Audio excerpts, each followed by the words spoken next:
Ces troncs que vous voyez à l'écran ne sont pas du bois ordinaire. Chacun a été coupé avec une précision millimétrique et transporté depuis des forêts certifiées pour une seule mission: se transformer en contreplaqué, l'un des matériaux les plus polyvalents et résistants que nous utilisons au quotidien. Des meubles de votre maison jusqu'aux scènes de concert, en passant par les toitures, les sols et même certaines embarcations. Tout commence ici. Mais comment passe-t-on d'un tronc rugueux et massif à une planche lisse, légère et pourtant aussi solide que l'acier? Pour le comprendre, il faut revenir un peu en arrière. L'idée du contreplaqué n'est pas récente. Elle est née au XIXe siècle comme une solution ingénieuse pour mieux exploiter le bois et éviter qu'il ne se déforme avec le temps. Et cela a tellement bien fonctionné qu'aujourd'hui, on en produit plus de 160 millions de mètres cubes chaque année dans le monde entier. Maintenant, passons aux choses sérieuses. La première étape, lorsque ces troncs arrivent en usine, consiste à enlever leur écorce. Ce n'est pas seulement pour l'esthétique, mais surtout pour éviter les résidus et assurer une découpe régulière par la suite. Puis, les troncs sont sectionnés en parties plus faciles à manipuler, comme d'énormes saucisses de bois. C'est ici que tout devient fascinant. Chaque section est plongée dans d'immenses bassins remplis d'eau chauffée à plus de 60 degrés. Pas pour les nettoyer, mais pour les assouplir. Car si l'on veut dérouler un tronc comme un rouleau de papier, il faut qu'il soit souple et flexible. Après plusieurs heures, les troncs sont prêts pour ce que beaucoup considèrent comme l'étape la plus hypnotique du processus. Entre en scène une machine qui semble sortie d'un film de science-fiction. Le dérouleur rotatif. Imaginez un tronc tournant à toute vitesse, tandis qu'une lame l'entaille de l'extérieur vers l'intérieur, comme si vous épluchiez une pomme sans jamais vous arrêter. De ce tronc jaillit un ruban interminable de bois, fin comme une feuille de papier, mais continu, comme si on l'extrayait directement de son cœur. Chaque tronc peut fournir des dizaines de mètres de feuilles, mais celles-ci, en l'état, ne sont pas encore utilisables. Elles sont humides, courbées et présentent souvent des défauts. La prochaine étape est donc un passage dans un immense tunnel chauffant. Littéralement, une structure géante où les feuilles circulent sur un tapis roulant, tandis qu'un flux d'air chaud retire progressivement l'humidité. Le but n'est pas de les rendre sèches comme du carton, mais de trouver le juste équilibre. Garder une certaine flexibilité sans qu'elle se plie toute seule. À la sortie du four, chaque feuille est inspectée, parfois par un opérateur, parfois par un scanner automatisé, selon l'usine. Si l'on détecte des taches, des neutraux marqués ou des fissures, elles sont écartées ou découpées en morceaux plus petits pour d'autres utilisations. Seuls les meilleurs passent à l'étape suivante. Pourquoi tant d'exigences? Parce que la solidité du contreplaqué dépend de chacune de ses couches. Si l'une est défectueuse, c'est tout le panneau qui perd sa résistance. Vient alors une étape cruciale, le collage. Il ne s'agit pas de colle blanche de bricolage, mais d'un adhésif industriel conçu pour supporter la pression, l'humidité, la chaleur et des décennies d'usage. Une machine applique la colle comme une gigantesque imprimante à jet d'encre, tandis qu'une autre se charge d'empiler les feuilles selon un ordre très précis. Une avec les fibres horizontales, l'autre verticale, puis à nouveau horizontale, et ainsi de suite jusqu'à former un sandwich de 3, 5 voire 9 couches. Ce croisement des fibres est la clé de la résistance du contreplaqué. Il ne se plie pas facilement, ne se fend pas comme une planche ordinaire et supporte le poids et la tension depuis n'importe quel angle. Mais pour l'instant, ce n'est encore qu'une pile humide et collante de feuilles superposées. La véritable magie s'apprête à opérer. La transformation de ce sandwich en un seul bloc solide, plat et capable de tout supporter. C'est là que la métamorphose se produit. Ce sandwich de feuilles encollées est introduit dans une presse hydraulique géante. Le but? Appliquer plusieurs tonnes de pression et des températures extrêmement élevées pendant plusieurs minutes. La chaleur active l'adhésif et permet aux fibres de s'entrelacer entre elles. Ce qui n'était que des couches séparées se soudent alors en une seule pièce, comme si elles avaient toujours été unies. À la sortie de la presse, le résultat ressemble déjà fortement au produit final. Une planche de contreplaqué robuste, solide et prête à l'emploi. Mais ce n'est pas fini. L'étape suivante, c'est la découpe. Les grandes plaques compressées ont des bords irréguliers et des excédents. Une scie automatique les retaille avec une précision millimétrique, selon les dimensions souhaitées. De grands panneaux pour la construction, des formats plus petits pour l'ameublement ou encore des découpes personnalisées pour des commandes spécifiques. Puis vient le ponçage. Ici, d'immenses bandes abrasives, comparables à du papier de Vermeil en version industrielle, polissent les deux faces des planches jusqu'à les rendre aussi lisses qu'une table fraîchement cirée. Cela ne sert pas seulement l'esthétique, mais garantit aussi un assemblage parfait lorsqu'elles seront utilisées pour des murs, des portes ou du mobilier. Au fur et à mesure que les planches avancent sur la chaîne de production, elles sont rigoureusement contrôlées. Des capteurs laser vérifient l'épaisseur, détectent d'éventuelles bulles internes ou des zones mal pressées. Si une planche échoue au test, elle est immédiatement mise de côté. Celles qui réussissent passent à l'étape des traitements spécifiques. Selon leur usage futur, elles peuvent recevoir des protections contre le feu, l'humidité ou encore les insectes. Certaines sont imprégnées de résine particulière. D'autres sont recouvertes de vernis ou même de mélamine, ce plastique dur qui donne ce fini blanc brillant que l'on retrouve dans beaucoup de meubles modernes. Cette étape transforme une simple planche en une surface capable de résister à des années d'utilisation quotidienne. Puis arrive l'emballage. Les planches finies sont regroupées en lots, soigneusement empilées et enveloppées dans un film protecteur. Chaque lot porte une étiquette détaillant la date, l'essence de bois, le type de colle, les traitements appliqués et la destination finale. Certaines partent vers des enseignes de bricolage, d'autres vers des entreprises du bâtiment, mais toutes sont suivies numériquement pour savoir exactement où elles se trouvent et à quel projet elles sont destinées. Et si vous vous demandez encore pourquoi ce matériau est si prisé, la réponse est simple, sa polyvalence. Une seule planche de contreplaqué peut devenir un meuble de cuisine, une base pour plancher flottant, un élément structurel de toiture ou même une partie de l'habitacle d'un avion. Oui, il est fiable à ce point. En réalité, vous l'avez probablement sous les yeux plus souvent que vous ne le pensez. Dans cette cloison d'un centre commercial, sur l'estrade d'un concert ou encore dans le comptoir du café où vous prenez votre boisson chaque matin. Le contreplaqué est partout, car il associe le meilleur du bois au meilleur de l'ingénierie. Et dire que tout a commencé par un tronc tournant et une lame qui le pelait comme un jambon. Voilà comment le bois devient un outil pour bâtir le monde moderne, couche après couche. Si ce processus vous a étonné, abonnez-vous, laissez un like et dites-moi en commentaire quel autre matériau vous aimeriez découvrir. Car ici, je vous révèle la fabrication des choses comme vous ne les avez jamais vues. Mais ne partez pas encore, ce n'est pas tout. La suite de cette vidéo sera tout aussi passionnante. Alors restez avec nous jusqu'au bout.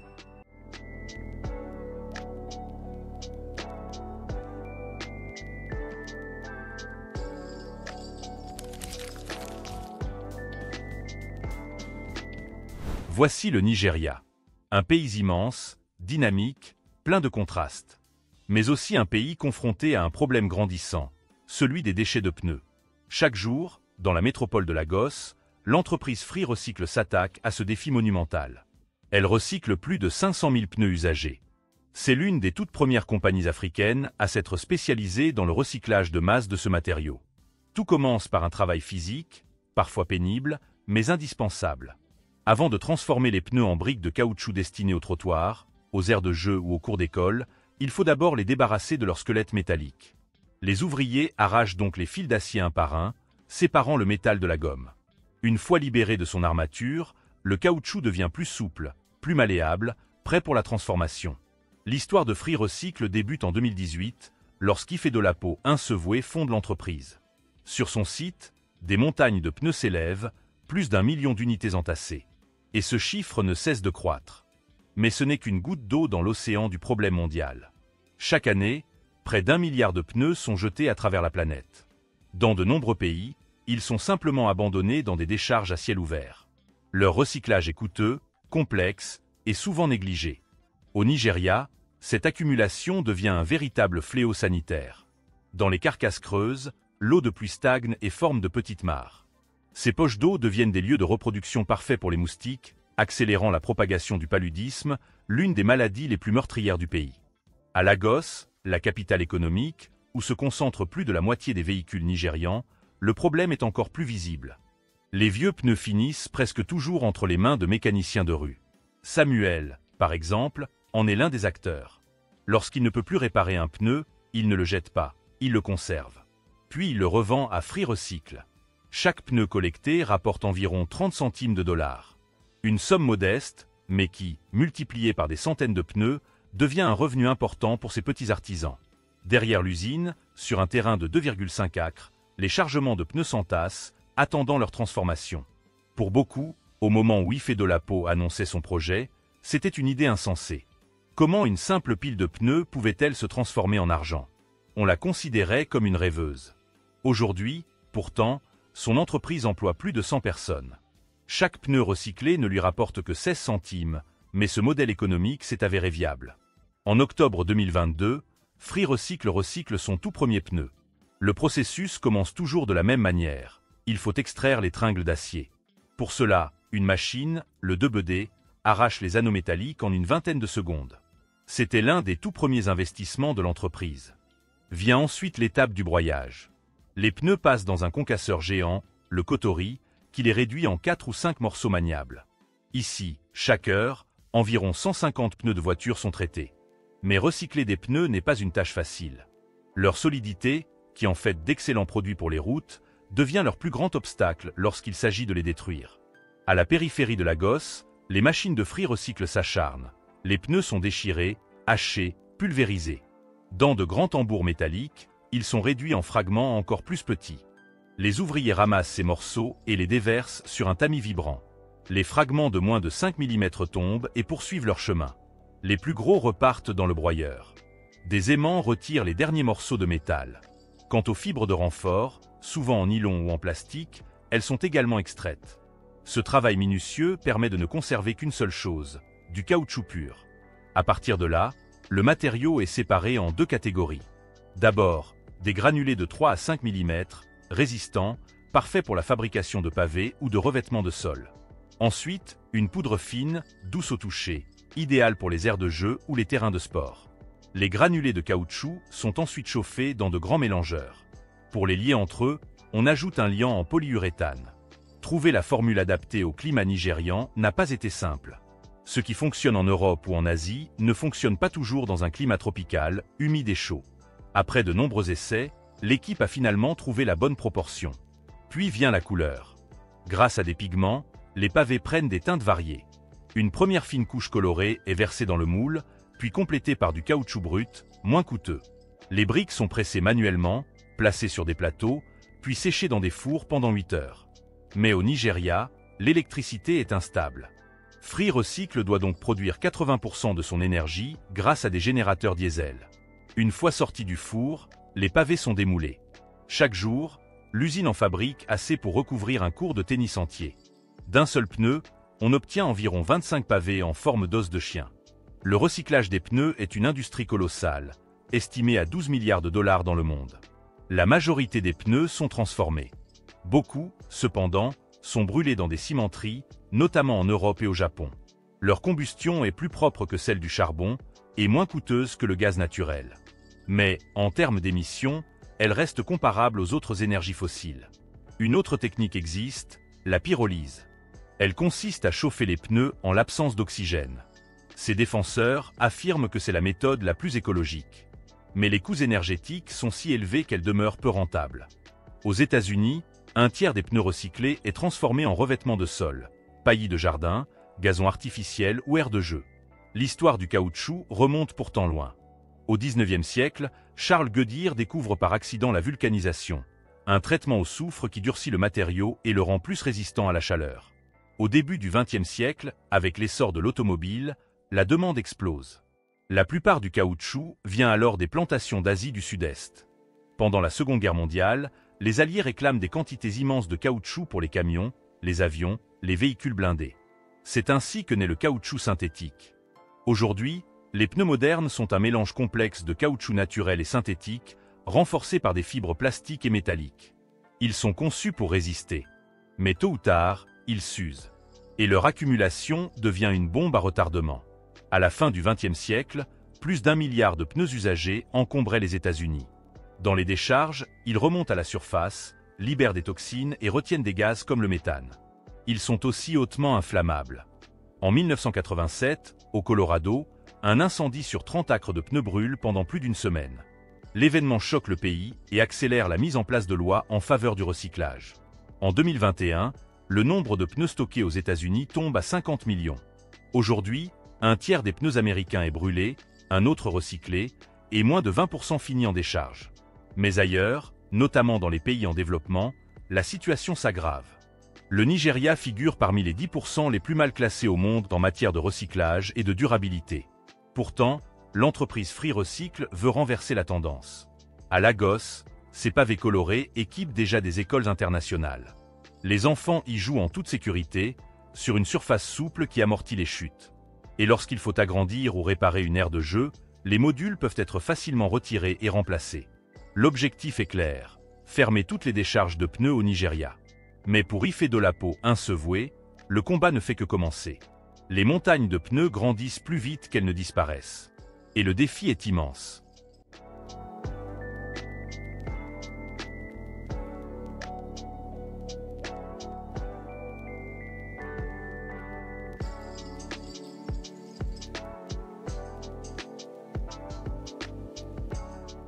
As-tu déjà admiré la force et l'élégance du titane? Ce métal remarquable s'est invité partout, de l'aéronautique à la médecine, en passant par les montres de luxe. Mais comment le titane est-il fabriqué et qu'est-ce qui le rend si spécial? Plongeons dans le processus fascinant qui transforme un minerai brut en un matériau polyvalent utilisé dans tant de domaines modernes. Bienvenue dans l'histoire des choses simples où nous explorons le passé fascinant de ces détails qui façonnent notre monde. Et si cette vidéo te plaît, pense à t'abonner et à activer la cloche pour soutenir la chaîne, cela nous donne la force de créer encore plus de contenu captivant. Le titane ne se trouve pas prêt à l'emploi, il est extrait de la terre sous forme de minerai, principalement dans deux minéraux, ilménite et rutile, généralement issus de mines à ciel ouvert. L'Australie, l'Afrique du Sud et le Canada sont parmi les plus grands producteurs, l'extraction nécessite des engins lourds, puis un broyage, et un lavage pour séparer les minéraux contenant le titane des autres matières. Le titane est le 9e élément le plus abondant de la croûte terrestre, mais rarement trouvé à l'état pur, car il se lie facilement à l'oxygène et à d'autres éléments, ce qui le piège dans des composés chimiques. L'extraction du titane pur demande un processus complexe et en plusieurs étapes. La méthode la plus utilisée est le procédé Kroll, développé dans les années 40 par William J. Kroll, qui commence par transformer le minerai en tétrachlorure de titane, un liquide hautement réactif. Le minerai est mélangé avec du chlore et une source de carbone comme le coke, puis chauffé à environ 1000 degrés dans un réacteur, ce qui provoque la réaction chimique formant le tétrachlorure, les impuretés restant sous forme solide. Ce liquide est ensuite distillé pour être purifié, puis réduit avec du magnésium ou du sodium en atmosphère inerte, produisant l'éponge de titane, un métal poreux à raffiner. Cette éponge est ses fondus sous vide ou par faisceau d'électrons, souvent mélangés à des éléments comme l'aluminium ou le vanadium, puis coulés en lingots qui sont ensuite forgés ou laminés pour obtenir des feuilles, barres ou tubes. Les alliages titane, aluminium, vanadium sont recherchés pour l'aéronautique et l'automobile car ils combinent résistance, légèreté et résistance à la corrosion. Le titane est ensuite usiné avec des outils spéciaux et peut être poli ou traité selon son usage, comme en implants médicaux ou en pièces aéronautiques. Sa production a un impact environnemental, mais sa durabilité et sa recyclabilité compensent en partie ses effets et des procédés plus écologiques comme le FFC Cambridge sont à l'étude. Si nous faisons tous ces efforts, c'est parce que le titane est à la fois solide, léger, résistant à la corrosion et aux températures extrêmes, idéal pour les avions, les fusées, les implants et les équipements sportifs de haute performance. Sa beauté naturelle et sa capacité à créer des patines colorées en font un choix prisé en bijouterie et dans les objets de luxe. Le titane, c'est bien plus qu'un métal, c'est un symbole de ce que la science et la technologie peuvent accomplir et il jouera sans doute un rôle encore plus grand dans l'avenir. La prochaine fois que tu verras un objet en titane, souviens-toi du voyage extraordinaire qu'il a amené du cœur de la Terre jusqu'aux technologies de demain.